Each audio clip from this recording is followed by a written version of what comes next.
Baik, salam adik-adik semua. Pada pada hari ini kita akan belajar tentang yaitu peranku dalam perkembangan sosial masyarakat. Jadi sebelum kita pelajari materi kita ini, terlebih dahulu kita berdoa. Kita berdoa, puji syukur Tuhan, terima kasih atas berkat kasih kemurahan Tuhan dalam hidup kami. Engkau yang telah memberkati setiap pribadi kami, yang telah Engkau Tuhan mengajarkan kami di tempat ini, untuk Tuhan untuk mengasihi kehidupan sama yang lain Bapak yang baik. Dan juga Tuhan, sebelum kami memulai pelajaran kami pada hari ini, Engkau berkati kami, Engkau berkati setiap adik-adik kami, Engkau berkati juga hamba-Mu Tuhan yang akan menyampaikan materi pada setiap siswa-siswi Tuhan di tempat ini. Engkau berkati mereka, Engkau berikan roh pengertian, Engkau berikan roh pengetahuan yang daripada Engkau. Tambah-tambahkan hikmat kepada kami supaya kami boleh mengerti Bapak yang baik. Terima kasih, kami berdoa dan mengucap syukur di dalam nama Tuhan Yesus Kristus. Haleluya. Amin. Baik, saya sapa kita semua, Shalom. Baik, perkenalkan nama saya Sujunul Warubu. Baik, langsung saja kita akan mempelajari tentang peran dalam perkembangan masyarakat. Nah, yang perlu kita pelajari hari ini pertama yaitu perubahan sosial. Nah, adik-adik sekalian, sebelum kita mempelajari perubahan sosial, maka terlebih dahulu kita membuka dalam Yeremia 29 ayat yang ke-7. Itu ayat ini menekankan tentang mengusahakan kesejahteraan kota di mana Tuhan menempatkan kita ketika kita dihadirkan Tuhan di dunia ini melalui kedua orang tua kita. Maka sebenarnya Tuhan telah menyiapkan rencana atau rancangan yang indah bagi kehidupan kita. Begitupun ketika kita ditempatkan Tuhan di tempat tinggal berkarya di suatu tempat, maka di sanalah kita diminta untuk menjadi berkat bagi tempat itu dan masyarakat di mana kita tinggal. Mengusahakan kesejahteraan kota bukan hanya tugas pemerintah, melainkan tugas dan tanggung jawab setiap orang. Intinya menjadi berkat dimanapun kita akan berada. Ya, jadi adik-adik sekalian, kita adalah menjadi berkat dimana kita berada, itulah yang namanya perubahan sosial bagi masyarakat. Nah, selanjutnya kita masuk dalam pengertian perubahan sosial. Nah, perubahan sosial adalah yang tidak bisa dihindarkan dari kehidupan bermasyarakat. Karena manusia merupakan makhluk sosial, berbudi dan selalu merasa tidak puas. Perubahan dalam masyarakat akan terus terjadi. Meski demikian, kadang ditemukan pula masyarakat statis yang perubahan di lingkungan berjalan lebih lambat. Nah, karena pada hakikatnya, manusia tidak bisa berhenti pada satu titik tertentu. Sepanjang masa yang artinya mereka akan selalu mengalami perubahan. Baik itu perubahan yang cepat atau lambat, maupun perubahan yang kecil atau besar. Nah, jadi sekalian, sekarang kita masuk dalam peran sosial di dalam masyarakat. Sebagai makhluk sosial, manusia melakukan berbagai macam hal yang mampu mendukung dirinya agar mampu bertahan di tengah masyarakat. Salah satunya hal yang perlu dilakukan oleh seseorang anggota dari sebuah masyarakat adalah bertindak sesuai dengan peran sosial yang ada. Karena peran sosial merupakan salah satu pilar utama dari kegiatan sosial atau perilaku manusia selaku makhluk sosial. Nah, pengertian dari peran sosial ini yaitu adalah sebuah pelaksanaan hak dan kewajiban dari seseorang yang setara atau sesuai dengan status sosial yang sedang oleh masing-masing pribadi. Salah satu tanda bahwa seorang telah melaksanakan peran sosial dengan baik adalah ketika ia melaksanakan kewajibannya lalu ia mendapatkan hak-haknya yang sesuai dengan status sosialnya.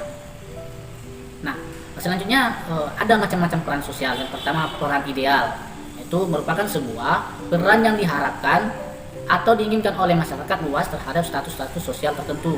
Peran sosial ini sangat melekat pada setiap orang yang memiliki status sosial yang dipandang tinggi atau baik oleh masyarakat seperti pejabat kepala desa, pelajar, mahasiswa, guru, dan lainnya. Nah, peran yang diinginkan, nah ini nomor yang kedua, macam-macam peran tadi, ini yang keduanya, peran yang diinginkan.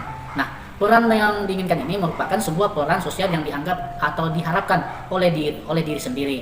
Peran sosial ini didatangnya dari setiap pribadi masing-masing, di mana setiap orang memiliki keinginan atau harapan yang memang ia inginkan dari dalam dirinya sendiri dan kelak akan ia lakukan atau realisasikan. Nah, yang ketiga, peran yang akan dikerjakan merupakan sebuah peran sosial yang memang sudah selayaknya dikerjakan atau dilakukan oleh seorang seperti dengan kenyataan atau kewajiban orang dengan status sosial yang sama seperti dia lakukan. Nah, selanjutnya kita pelajari itu bentuk-bentuk perubahan sosial. Nah, perubahan lambat.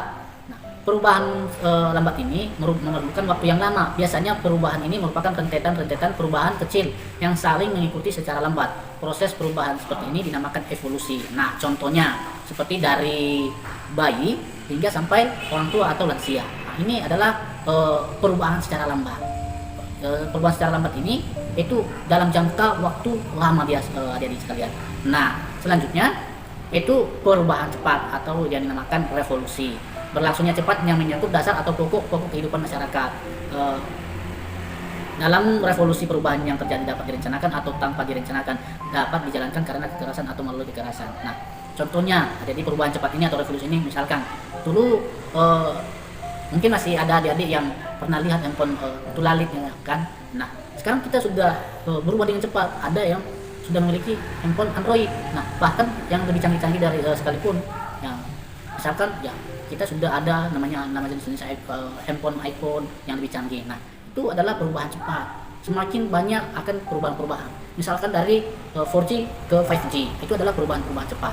Nah, selanjutnya kita ke perubahan kecil. Perubahan kecil adalah perubahan yang terjadi pada unsur-unsur struktur sosial yang tidak membawa pengaruh langsung atau berarti bagi masyarakat. Nah, ada di perubahan kecil itu yaitu misalkan contohnya itu pakaian. Itu adalah perubahan sederhana. Boleh kita ketahui pada zaman dahulu mungkin pakaiannya bisa dari kulit kayu, dedaunan. Nah, sekarang kita sudah punya baju yang mewah-mewah, modern, atau baju-baju yang trendy. Nah, selanjutnya perubahan besar adalah perubahan yang mempengaruhi terhadap masyarakat dan lembaga-lembaganya seperti sistem kerja, hak milik tanah, hubungan kekeluargaan, dan sertifikasi masyarakat. Nah, contoh ini dulu juga sepertinya ada itu pembangunan seperti pembangunan jalan tol. Nah, itu kan perubahan besar. Nah, perubahan kota, pembangunan kota. Nah, itu kan adalah perubahan besar. Misalkan ya ada pembangunan jalan tol yang mungkin itu pembangunan itu secara kalau kita katakan itu adalah perubahan yang sangat besar. Nah, selanjutnya adalah faktor-faktor perubahan sosial.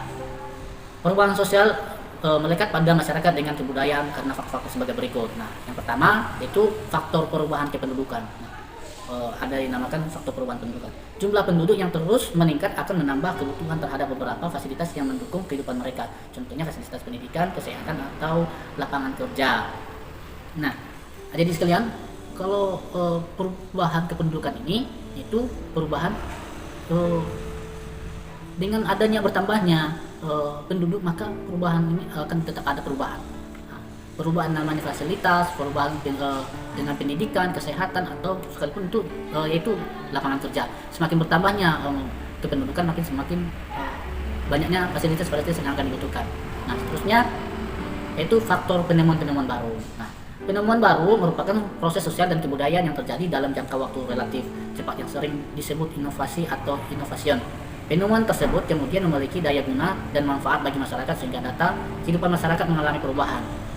Nah, di samping inovasi terdapat pula discovery, yang artinya penemuan dari unsur-unsur kebudayaan yang baru, baik berupa alat baru maupun berupa ide baru atau suatu rangkaian ciptaan-ciptaan dari warga masyarakat. Nah, ada penemuan-penemuan baru, ada ide-ide yang baru yang akan ditemukan oleh masyarakat tersebut. Nah, itu adalah membuat ada faktor-faktor perubahan. Nah, faktor dengan pertentangan atau konflik. Pertentangan dalam masyarakat dapat menimbulkan perubahan sosial. Pertentangan dapat terjadi antara kelompok orang tua atau anak muda yang pertentangan ini sering terjadi pada masyarakat yang sedang berkembang menuju masyarakat modern yang lebih kompleks dan masyarakat tradisional. Faktor terjadinya pemberontakan atau revolusi dalam masyarakat. Pemberontakan tersebut yang terjadi di masyarakat dapat diketahui melalui pemberitaan di media massa seperti surat kabar, radio, dan televisi. Akan membawa perubahan-perubahan politik di negara bersangkutan. Contohnya pemberontakan yang terjadi di Sri Lanka yang dilakukan oleh suku Tamil, atau pemberontakan di India yang dilakukan di daerah Kashmir. Nah, contoh lainnya adalah pernyataan kemerdekaan secara sepihak oleh masyarakat. Nah, selanjutnya faktor perubahan yang diakibatkan oleh lingkungan fisik. Gejala yang terjadi di lingkungan alam dapat menyebabkan perubahan sosial. Misalnya gempa bumi terjadi di berbagai wilayah Indonesia. Gempa bumi tersebut menyebabkan masyarakat kehilangan banyak harta benda dan keluarga. Nah, faktor perubahan yang diakibatkan oleh lingkungan ini itu juga mempengaruhi, yaitu perubahan sosial. Ya, adanya bencana-bencana alam akan juga mempengaruhi adanya perubahan sosial. Nah, selanjutnya faktor dari peperangan. Nah, faktor peperangan ini juga akan menimbulkan perubahan sosial. Peperangan yang terjadi antara satu negara dan negara lain menyebabkan terjadinya perubahan karena kehancuran akibat perang. Contohnya kehancuran harta benda, kerugian anggota keluarga, atau bencana kelaparan. Negara yang kalah perang akan tunduk dan menerima ideologi yang dan berkebudayaan dari pihak yang memenangkan peperangan tersebut. Nah, kalau dia ada faktor peperangan, pasti perubahan sosial itu akan berubah. Nah, seterusnya faktor pengaruh kebudayaan masyarakat lain. Pengaruh kebudayaan dari masyarakat lain, terutama kebudayaan barat, dapat berasal dari, kita lihat dari film, televisi, radio, surat kabar, dari media massa lainnya. Kadang-kadang media tersebut memberikan pengaruh negatif yang tidak sesuai dengan gaya hidup masyarakat Indonesia, dan tetapi ada pula pengaruh luar yang positif, contohnya dalam hal pendidikan. Nah, kalau itu pengaruh dari kebudayaan masyarakat lain atau kebudayaan negara lain, itu akan mempengaruhi kehidupan kita ketika kita melihat dari televisi, di media massa, ya. Seperti misalkan dari Facebook, kita melihat kebudayaan orang lain, kebudayaan yang tinggal di negara-negara lain, bagaimana mereka berpakaian, bagaimana mereka kehidupan mereka sehari-hari akan terrealisasikan dalam setiap orang yang akan melihatnya, apalagi dengan kemajuan masa kini. Nah, selanjutnya ada dampak-dampak perubahan sosial. Suatu perubahan sosial berdampak pada terciptanya tatanan baru dalam masyarakat. Modernisasi sebagai gejala perubahan sosial memiliki dampak perubahan sosial terhadap kehidupan masyarakat dalam tatanan baru. Ada dua dampak yang mempengaruhi perubahan sosial, yaitu dampak positif dan dampak negatif. Nah, pertama, dampak positifnya. Perubahan sosial berdampak positif mengarah pada kemajuan dengan menuju terciptanya masyarakat yang adil dan sejahtera. Nah, selanjutnya dampak negatif. Dampak negatif mengarah pada kemunduran yang ditandai dengan adanya tindak kriminal atau kejahatan, konflik sosial, deviasi sosial, serta berbagai masalah sosial lainnya. Hal inilah yang menjadi titik jenuh dari perubahan sosial dalam masyarakat. Nah, selanjutnya, dari penjelasan dari atas, saya akan mengangkat 5 pertanyaan. Yang pertama, apakah pengertian perubahan sosial dalam masyarakat? Yang kedua, apakah itu peran dalam perubahan sosial dalam masyarakat? Yang ketiga, ada berapakah bentuk perubahan sosial? Yang keempat, apa saja faktor-faktor yang mempengaruhi perubahan sosial? Yang kelima, apakah dampak-dampak dari perubahan sosial? Nah, seterusnya kita belajar tentang pelayanan dalam masyarakat. Pengertian pelayanan dalam masyarakat adalah kegiatan yang dilakukan oleh seseorang atau sekelompok orang dengan landasan faktor materi melalui sistem, prosedur, dan metode tertentu dalam jangka usaha, memenuhi kepentingan orang lain sesuai dengan haknya. Pelayanan hakikatnya adalah serangkaian kegiatan, karena itu pelayanan merupakan sebuah proses. Sebagai proses, pelayanan berlangsung secara rutin dan berkesinambungan, meliputi seluruh kehidupan orang dalam masyarakat. Nah, yang selanjutnya ada dasar-dasar pelayanan dalam masyarakat. Pelayanan masyarakat atau publik adalah segala bentuk pelayanan sektor publik yang dilaksanakan aparatur pemerintah, termasuk aparat yang bergerak di bidang perekonomian dalam bentuk barang dan jasa atau jasa yang sesuai ketentuan peraturan perundang-undangan yang berlaku. Nah, pelayanan itu merupakan suatu kewajiban yang harus dilaksanakan. Objek yang dilayani adalah masyarakat. Nah, selanjutnya jenis-jenis pelayanan dalam masyarakat. Ada yang namanya layanan dengan lisan, ada layanan dengan lisan dilakukan dengan tugas di bidang hubungan masyarakat. Nah, layanan melalui tulisan ini merupakan bentuk pelayanan yang paling menonjol dalam pelaksanaan tugas, tidak hanya dari segi jumlah tetapi juga dari segi perannya. Nah, selanjutnya layanan yang berbentuk perbuatan. Nah, pelayanan yang berbentuk perbuatan ya dilakukan oleh petugas-petugas tingkat menengah dan bawah, karena itu faktor keahlian dan keterampilan petugas tersebut. Nah, hanya itu saja materi kita, dan ada 3 pertanyaan. Apakah pengertian dari pelayanan masyarakat? Yang kedua, apakah dasar-dasar pelayanan dalam masyarakat? Yang ketiga, sebutkan dan jelaskan jenis-jenis pelayanan dalam masyarakat. Nah, itu saja yang saya akan ajarkan pada hari ini. Bagi adik-adik sekalian, terima kasih telah memberikan waktu untuk mendengarkan, dan selanjutnya kita akan selesaikan pelajaran kita berdoa. Terima kasih Tuhan, terima kasih Bapa yang baik, kami bersyukur kepadamu di mana Engkau Tuhan telah membimbing kami pada hari ini untuk mengajarkan kami untuk setia kehidupan kami Bapa yang baik. Dan Tuhan, kami akan selesaikan materi kami ini. Engkau berkati kami, Engkau berkati adik kami juga Tuhan. Engkau berkati hamba-Mu, tambahkan hikmat yang luar biasa bagi kami. Kami mengucap syukur di dalam nama Tuhan Yesus Kristus. Haleluya. Amin. Shalom.